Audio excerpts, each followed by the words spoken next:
Guilt also sticks because some of us were taught that love is conditional. Oh goodness. Well, this point will get me riled up because many parents do this.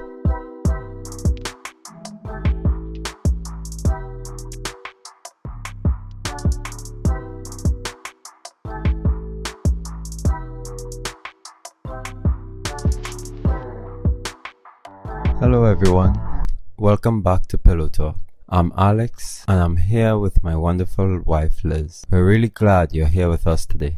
Hi amazing friends, and if this is your first time listening, welcome to the family. This channel was created to share real live conversations, the kind you have when you're sitting on the couch talking honestly, or in our case, on our bed at 2 or 3 or even 10 a.m. in the morning.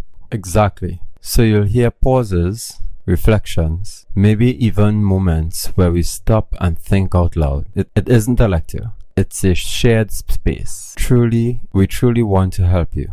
If you're listening and something resonates, feel free to pause, sit with it. This conversation isn't just ours, it's yours.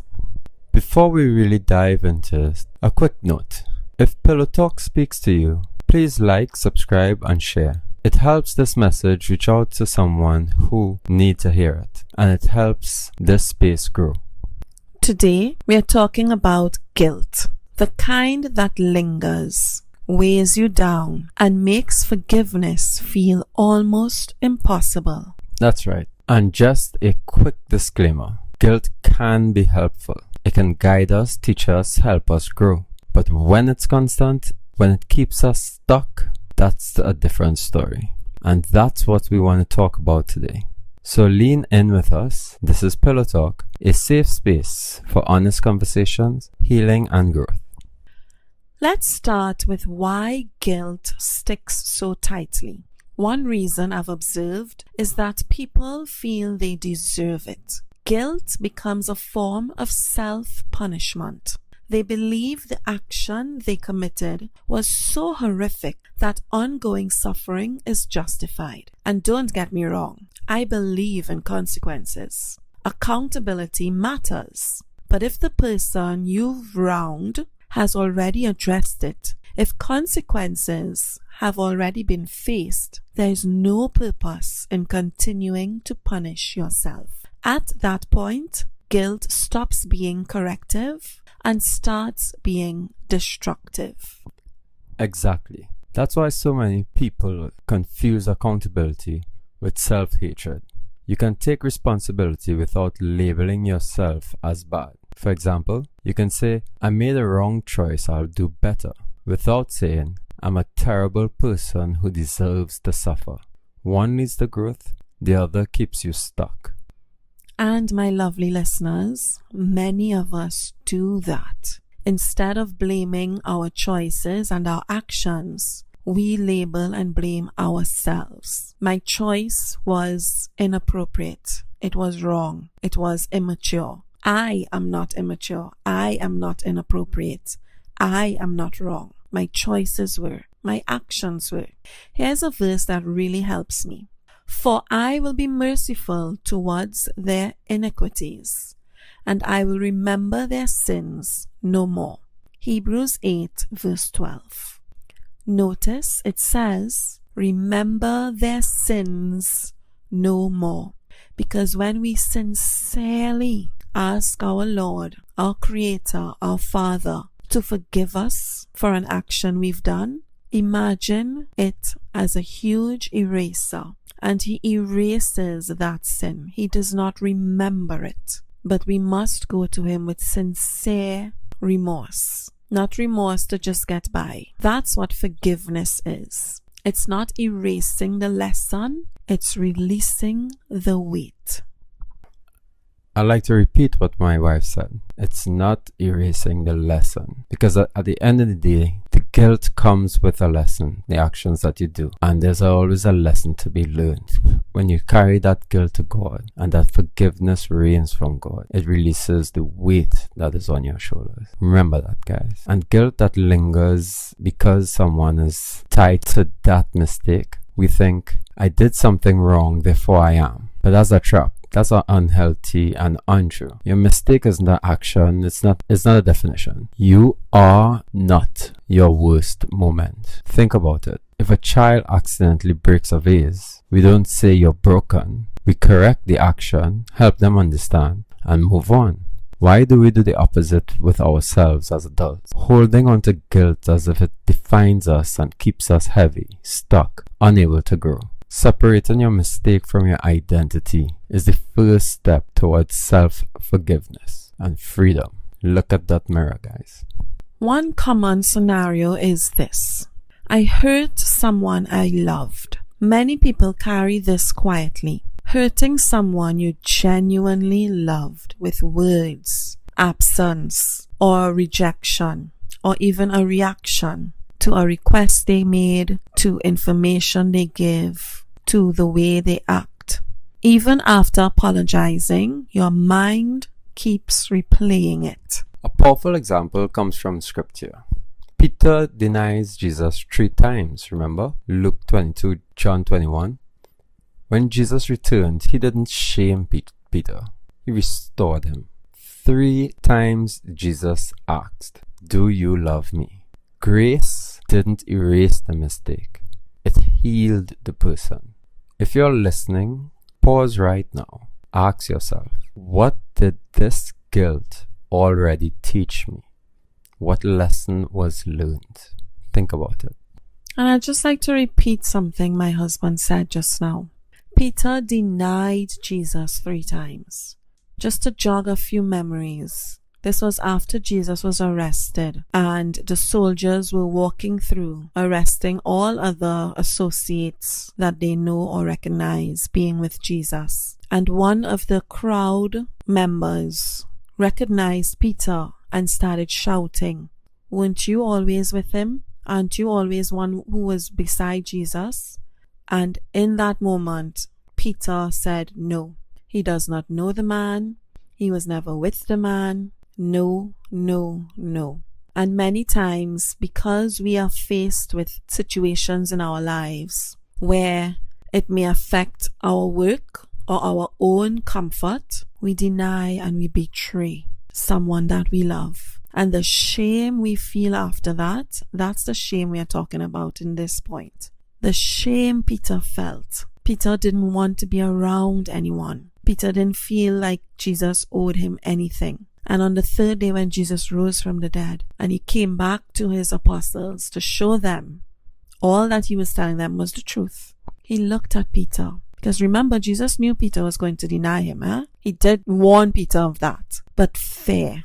You see that tiny little 4-letter word called fear? It makes us do big, horrible, horrific acts. Acts we do not mean, but we do it because we are afraid of being arrested. We are afraid of being pointed out. We are afraid of being isolated. And so Jesus came to him and asked him the same 3 times, "Do you love me? Do you love me? Do you love me?" And for Peter, that was Jesus' way of showing him, "I forgive you for denying me. I still love you. I am here for you." And for many of us who face betrayal or who are the ones betraying, especially if we betray out of fear, we want to know at the end of the day that the person who we love so much, that we've hurt, that they still love us. We want to know that. Another scenario that I can think of is the scenario of saying, "I stayed too long." Staying too long in a relationship, a job, especially a job, or a situation you knew wasn't right, the guilt sounds like, "I should have left sooner. Why didn't I leave sooner?" But at the end of the day, there's a lesson learned from a reason why you were staying there so long. Whether you could have left sooner or whether you could have changed your mind or situation, that guilt that you have that makes you say that it makes an effect on us. We judge our past lives with information we only have now.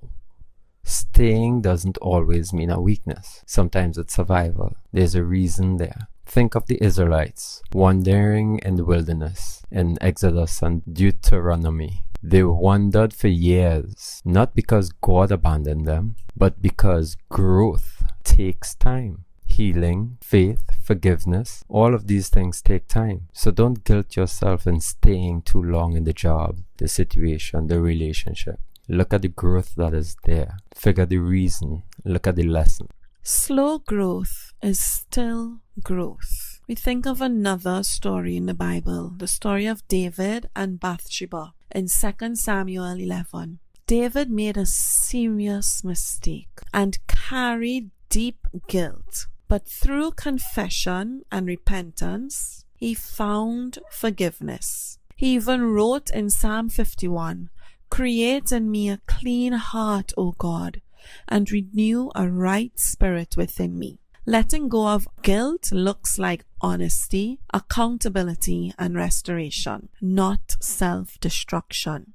And in case you're not sure of the story I'm talking about, it's where David, who slayed Goliath and was now the king, fell in the sin of lust, fell in the sin of coveting when he saw Bathsheba. While his army was at war, he stayed behind in Jerusalem. One evening he saw Bathsheba, a married woman, bathing. She was the wife of Uriah, one of David's loyal soldiers. David sent for Bathsheba and slept with her. She later told him she was pregnant. To cover his sin, David called Uriah home from battle, hoping he would sleep with his wife. Uriah refused out of loyalty to his fellow soldiers. David then arranged for Uriah to be placed on the front lines, where he was killed. After Uriah's death, David married Bathsheba, but God was very displeased. And so that guilt weighed on him. But remember, David was a very wise man as well. And so even though he fell in that guilt and fell in that sin, he also understood God's forgiveness. And so this little lesson is teaching us accountability and honesty. Don't hide behind your action. Don't use it as a crutch or an excuse. Don't say, "I don't deserve this because of this action I did, which is so horrible." We deserve honesty. We deserve love. We deserve God's forgiveness. But you must first take accountability for your action. Own up to it. Don't hide behind it. Go to God with your sincere and honest heart. And God knows when you're sincere and when you're not. So when you're pretending to be sincere, you're only hurting yourself. You don't have to apologize and get restoration from me. You have to get it from God for your eternal peace. So go to Him honestly. Go to Him sincerely and ask for your forgiveness. And that forgiveness is not easy. It's not easy to go out of your marriage, to be with someone else, and to go through that scenario. It's a heavy guilt-driven situation. As C.S. Lewis said, everyone says forgiveness is a lovely idea until they have something to forgive. It's often the hardest person to forgive yourself. And you know, Alex, my darling husband, you know me and you know that I am always quick to forgiveness, because I guess it's because of how I grew up and knowing for a fact with full 1000% confidence that once I'm sincere, I know my Father forgives me. And so therefore I know it's only right and fitting that I am a forgiving person. But I always struggle with wrapping my mind around why so many of our friends, our followers, so many of our brothers and sisters in Christ struggle with forgiveness. I mean, I understand that they were hurt, and I understand getting past the hurt is always a huge mountain to climb. And imagine a huge steep mountain. But I just can't understand why some people hold on to that pain for years. Maybe I'm wrong, but I think my belief is The sooner I forgive you, the sooner I am feeling lighter. The sooner I know my Maker will be proud of me because I did what He taught us to do, to be forgiving. Remember Jesus on the cross. Father, forgive them, for they do not know what they're doing. He's saying this to the soldiers who pierced Him, who whipped Him, who crowned Him with a crown made of thorns. And this is Jesus who did nothing but love us. We, the humans, did these horrible, unimaginable things to Him. And He could turn around just before His death, in His last breath, and ask for their forgiveness. Why do we struggle to let go? I struggle with understanding that. I'm not diminishing the hurt and the pain people go through, but I learned that the longer you hold on to that pain, the longer you're keeping yourself in contempt. Because if you cannot forgive, then you're also holding yourself back, your soul. I don't understand why people don't understand that. I think the main thing there is that when you do such hurtful or criminal things to others, and you it's so hard to forgive yourself, and that guilt prevents you from getting to that forgiveness. It's a big, like you said, it's a huge mountain to climb over, because one, you did it, and two, you, whatever reason you did it at that time, to justify yourself, to reason why you did it, and all of these other excuses, whereas to take accountability for what you've done in order for you to forgive is the difficult and the hardest thing to do. So I understand the challenge, but like my wife said, Jesus on the cross, after so much of us humans did so much negative to Him in the worst imaginative way, and He turns around and He forgives, means that our Father, our Jesus, they forgive us all of our sins when we, and only when we come sincerely to Him. And if you understand that concept properly, then anything that you have done can be forgiven. And that's the difficult lesson that people don't know, not aware of.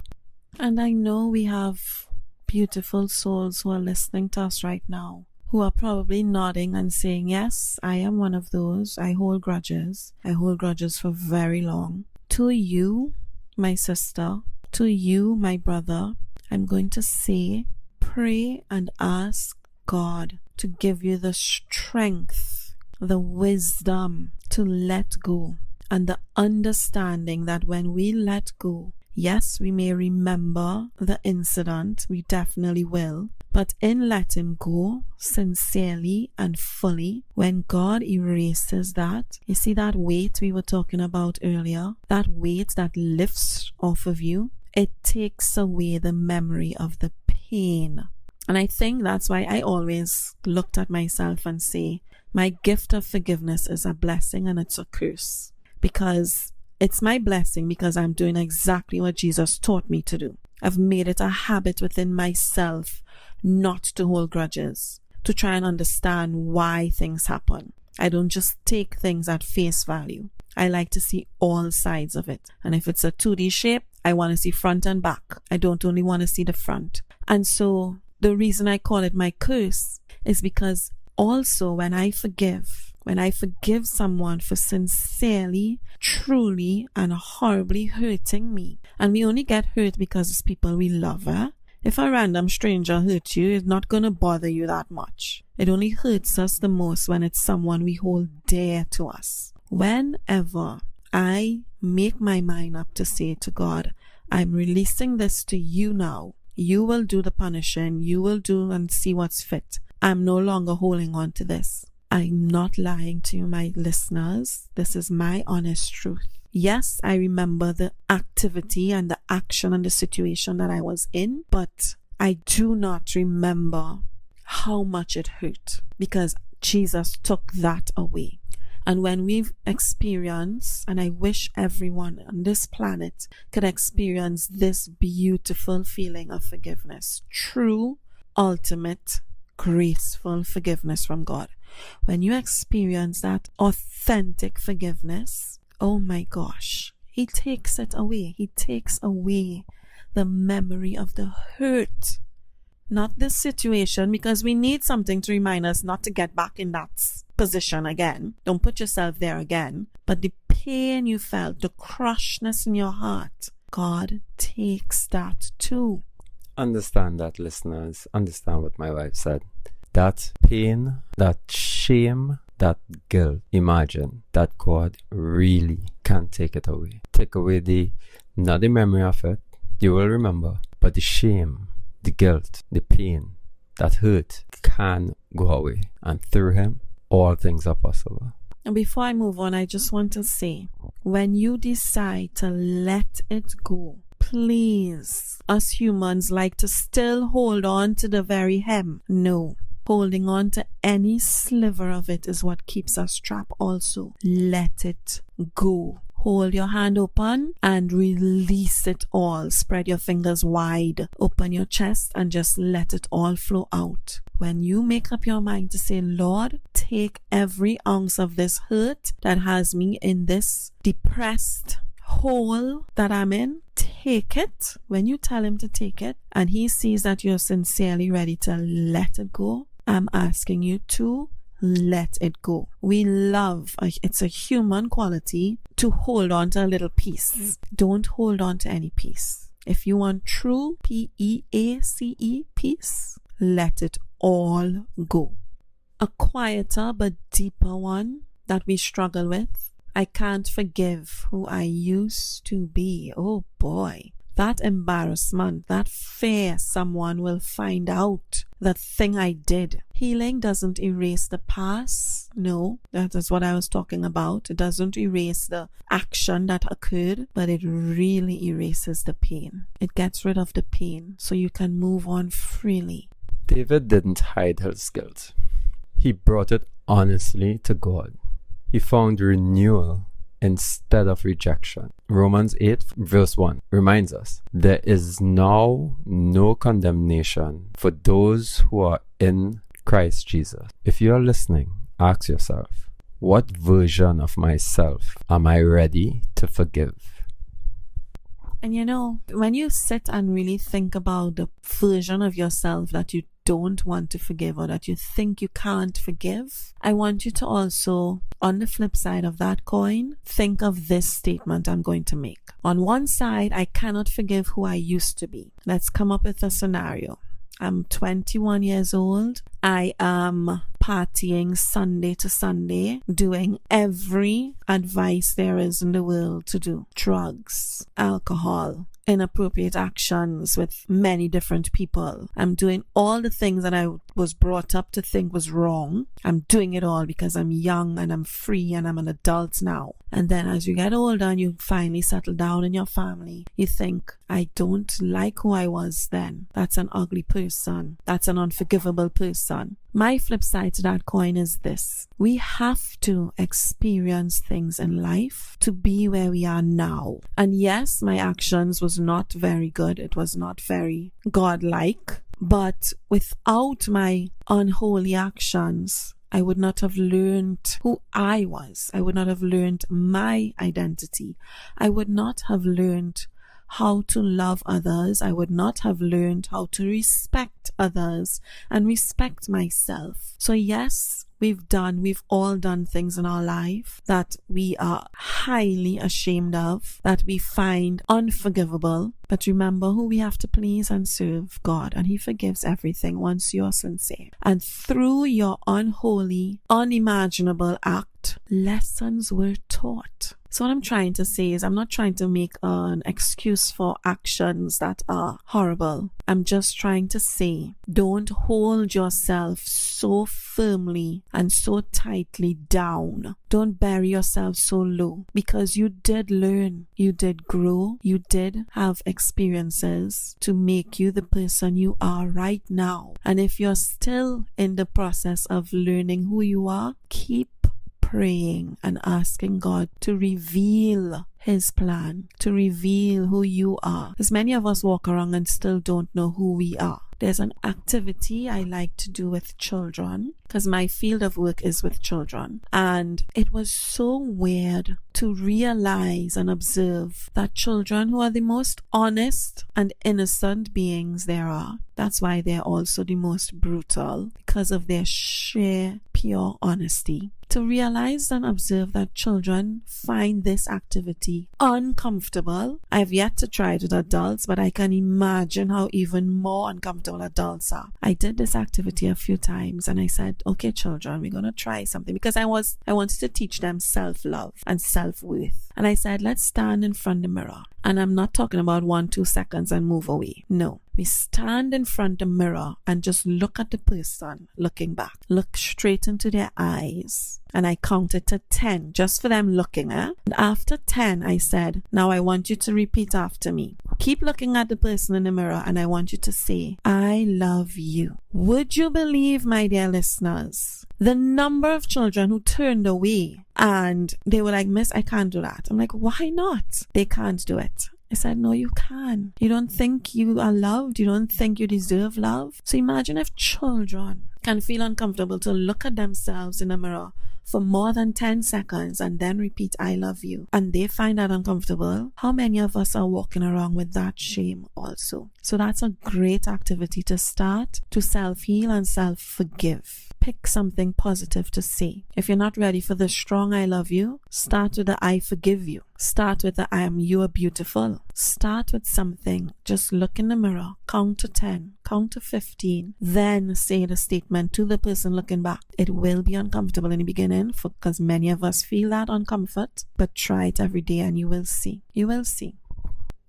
Guilt also sticks because some of us were taught that love is conditional. Oh goodness. Well, this point will get me riled up because many parents do this. And the thing is, they don't realize that they're doing it. I'm not blaming you. I'm here to educate and to teach and to pass on some knowledge I've learned through my own experiences. But many of us, especially as a new parent, we do this conditional love first. Conditional love is when you say or you show, because I don't think many of us would say it because I know it sounds weird, but our actions portray it. You're loved when you perform well. So you want an iPad for Christmas, you'll only get it if you get 100% in tests, if you get an A+, if you get... That's conditional love. You want to teach your child to love themselves, they need to love all of themselves. The successful part of themselves, the failing part of themselves. So we do a whole parenting skill of conditional love, and we need to fix that. And I'm saying we because I've done it with my daughter when she was younger. And when I've read, and if you have not read 5 love language, I've read there's one for just adults, but there's one for children. Remember I told you my field is working with children. So I read that one first. When you read the 5 love languages for children, you would so understand the difference between what we think we are doing that's right, and so many of the things we think that are right and we do is not right. It's so funny. So read that book. Good grades bring affection. Poor performance brings distance. And worse yet, if you have more than one child, the children see when you favor the brighter one, the smarter one. They see it. The more athletic one. The children see that. Their siblings see it. And you know what?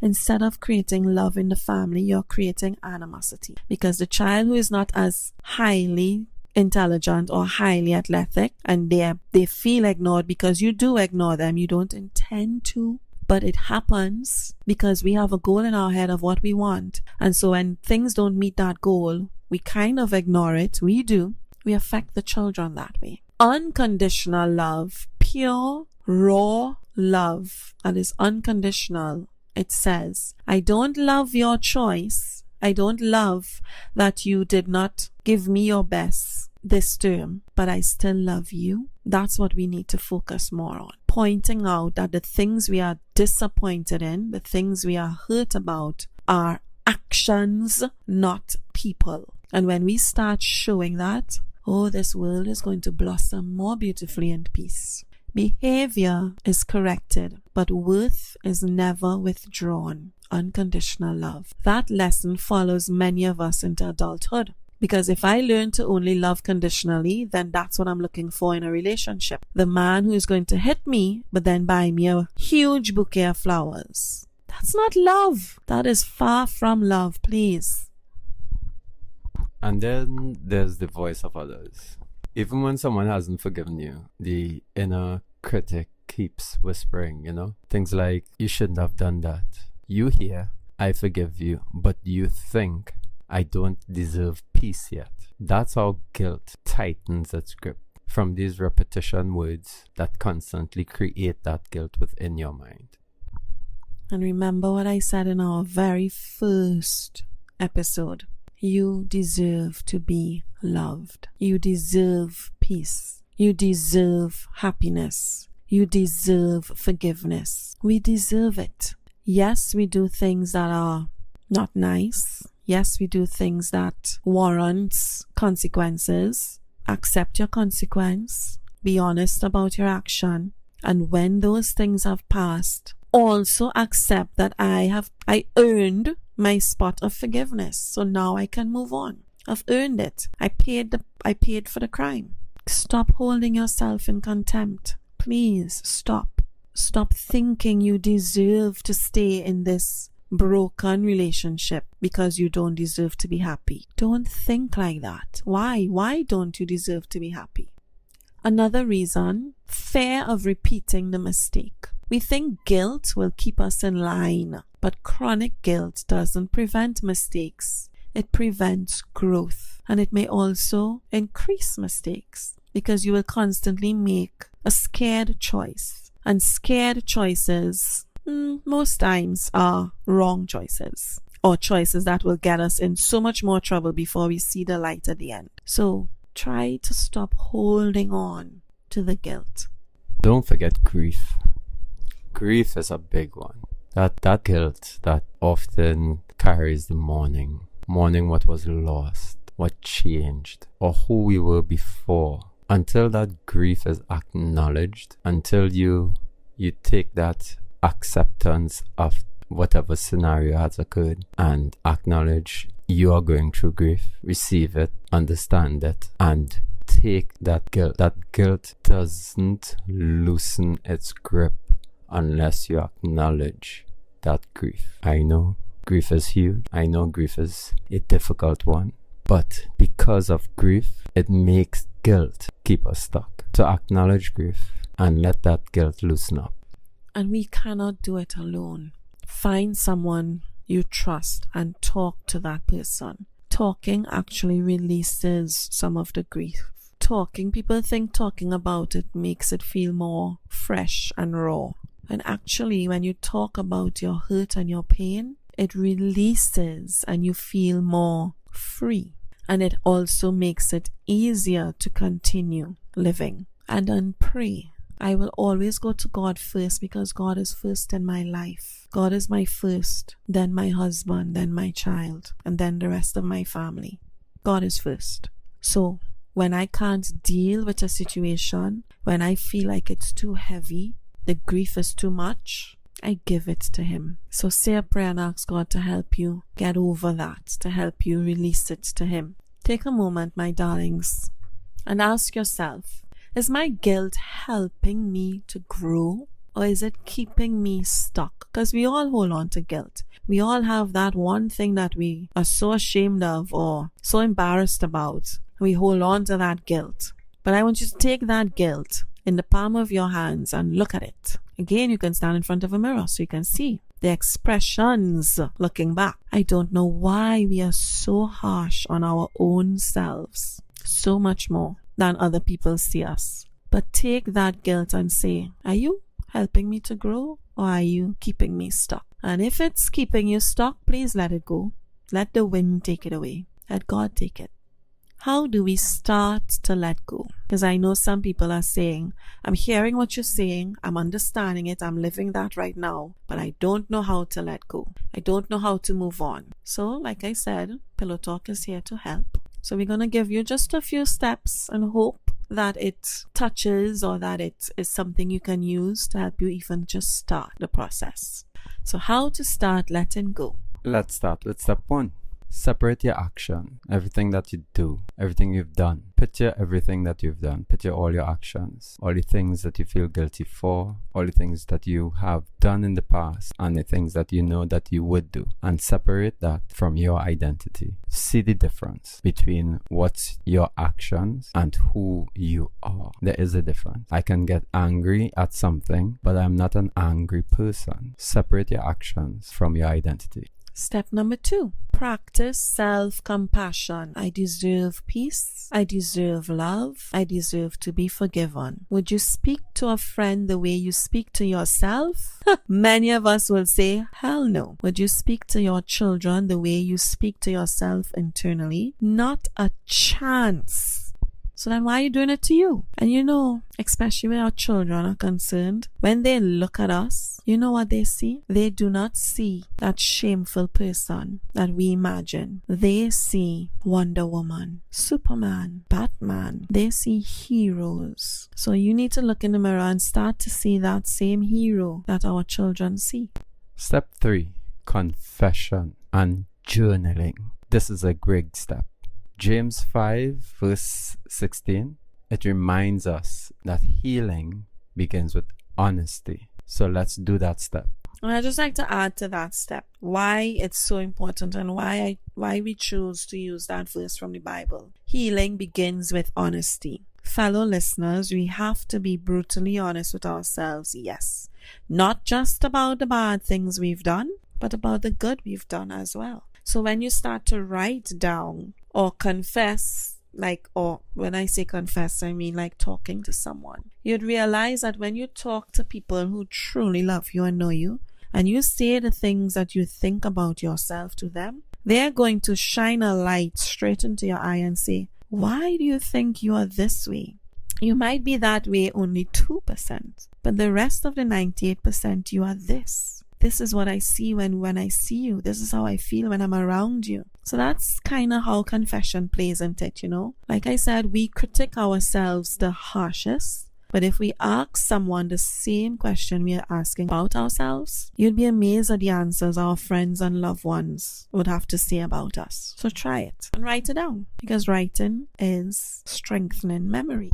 Step 4, practice forgiveness in small ways. Starting with, I forgive you. As you look in the mirror, say it. I forgive you. I forgive you for saying those hurtful things to yourself. I forgive you for letting go of things that brought you joy 2 years ago. Say, I forgive you. Self-healing starts within. Step 5, let the lesson guide you, not guilt. Mistakes are teachers. Every mistake you've made, problem you come across, those are teachers. It's teaching you what to do. It's not a prison. Your mistakes don't trap you into a situation forever. Let the lesson guide you. The more mistakes, the more you learn, the more you develop, the more you grow. Mistakes are teachers. Start looking at it like this. So, my beautiful family, and yes, I think I can call you family now, because the love I have for all of you listening, that could only come from one place, our Father in heaven. Let's try a little technique together on releasing guilt. I want you to sit down wherever you are, or if you're lying down, just close your eyes. Take a slow, deep breath. Hear yourself breathing. Place your hand over your heart and quietly say, I made a mistake, but I am definitely not a mistake. I am not my mistake. Practice that. That's a nice, beautiful way to start self-healing and self-forgiveness. Be still and know that I am God. Psalms 46 verse 10. Like the prodigal son, you are allowed to come home. You are forgiven. I know this episode was heavy because forgiveness is a very heavy topic. But the world is crazy as it is right now because we are lacking that fundamental skill and lesson that Jesus taught us: forgiveness. We are lacking that forgiveness. So to change us, to change ourselves, and to change the world, we need to start there. So this episode is just part one, because forgiveness, like I said, is a very heavy topic. So before we wrap up, think of one thing you've been holding on or you've been holding guilt over. Think of one thing you've been holding guilt over and ask yourself, what small step towards self-forgiveness feels possible this week? And if that small step is lying on your bed every night, closing your eyes, breathing, placing your hand on your heart and saying, I am sorry for what I did. I forgive you. I made mistakes. I acted ugly, but I am not my mistake and I am not ugly. Just practice those little things. It will start to feel easier. It will start to feel lighter, and then you can do the big ones. Forgiveness isn't letting go. Forgiveness isn't forgetting. It's deciding punishment is no longer productive. Your mind resets when compassion replaces its cruelty. And you are allowed to grow without being chained to who you used to be. If this conversation helped you at all, created a bell ting that makes sense in your mind, please share it with someone. We would love for pillOtalk to grow because we would love to change the world one listener at a time. Be gentle with yourself this week. Until next time, choose growth over guilt. This is pillOtalk. Goodbye.